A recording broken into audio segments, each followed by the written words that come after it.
Kalau kita bicara tentang hukum Islam, maka sumber hukum Islam itu sebenarnya istilah hukum Islam sendiri harus kita perbaiki ya. Hukum Islam sebenarnya itu nggak ada apa, tidak ada padanannya dalam kitab kuning. Tidak ada di Quran, di kitab kuning itu sebut al-Islami. Kita nggak kenal. Cuma orang Indonesia lebih kenal hukum Islam. Dan mana mereka ambil kata hukum Islam? Terjemahan dari Islamic law. Walaupun terjemahannya nggak pas. Karena Islamic itu adjektif. Islam sendiri, noun. Kalau hukum Islam kan lucu. Nah, yang ada itu Islamic law, Islamic state, Islamic economics. Jadi nggak ada namanya Islam. Karena tidak ada negara Islam, tidak ada hukum Islam, tidak ada negara Islam, tidak ada ekonomi Islam, tidak ada juga perguruan Islam. Kan Islamic school. Karena Islam itu nama agama. Ya, kalau Islam pasti apa itu?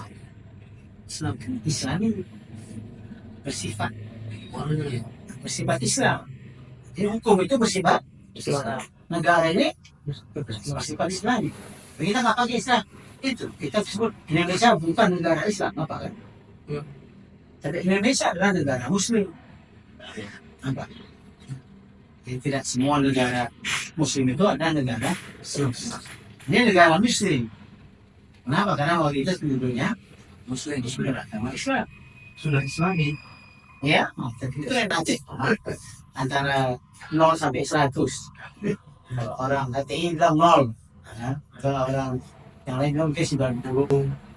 Nah, banyak juga hukum-hukum yang di sini sudah sesuai dengan ajaran Islam, disebut Islami.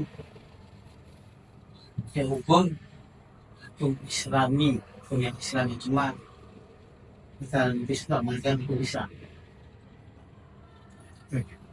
Itu dari segi definisi. Karena itu kita akan memberikan definisi apa itu hukum Islam. Hukum Islam itu kalau kita balik ke literatur yang dikenal itu cuma syariat. Kita dengar istilah syariat. Siapa musyariatnya? Tahu. Satu-satunya pemberi hukum, bukan pembuat hukum, pemberi hukum adalah syariat. Nabi bayar. Kenapa? Al-Quran nomor 1, Sunnah nomor 2. Karena Al-Quran dan Sunnah itu ada clear. Al-Quran sumber hukum syariat. Syariat itu adalah hukum Allah. Contohnya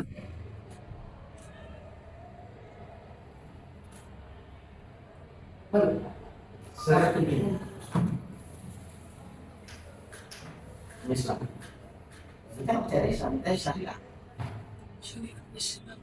Syariat itu adalah hukum Allah. Oke, contohnya nggak bisa bilang sholat aja. Contohnya akimus sholat. Ya yuladina amanu kutiba alaikumus siyam. Wa akimul hajja ya yuladina amanu kutiba alaikumul qisas. Mas sayangnya orang Indonesia nggak bisa atau dengan senang hati mematuhi kutiba alaikumus siyam, tapi tidak mematuhi kutiba alaikumul qisas.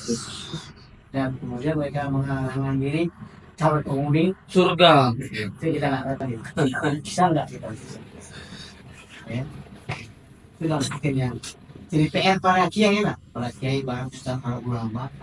Apa iya kita bisa masuk surga tapi kita nggak mengerjakan Kutiba alaikumul qisas. sebenarnya kita juga tidak mengamalkan surah An-Nur. Ya, pada umumnya hukum-hukum yang bersifat jinai, hukum publik, tidak kita kerjakan. Quran itu banyak.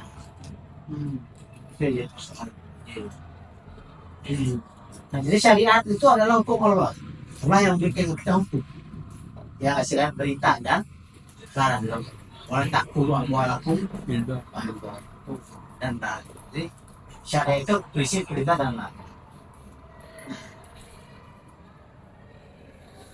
Tetapi kita nggak bisa melaksanakan syariah. Gitu saja. Itu dia. Kenapa tidak bisa ya? Tidak bisa. Mau komisinya tinggi. Dan kita butuh apa? Yang kedua, di bawahnya. Fikih. Langsung kalau nasional ini sekarang pengertian. Untuk menjelaskan syariat tadi. Syariah itu hanya bisa diamalkan kalau dia sudah masuk ke Fikih. ranah fikih. Jadi kita ini sebenarnya hidup di fikih, nggak hidup di syariah. Yes. Nah, fikih itu apa artinya? Paham. Nah, kalau sudah paham, pasti dia beragam. Kita makanya kita harus siap menerima Keberagaman. perbedaan. Jangan merasa Paling benar. kita punya mazhab sendiri itu yang paling benar.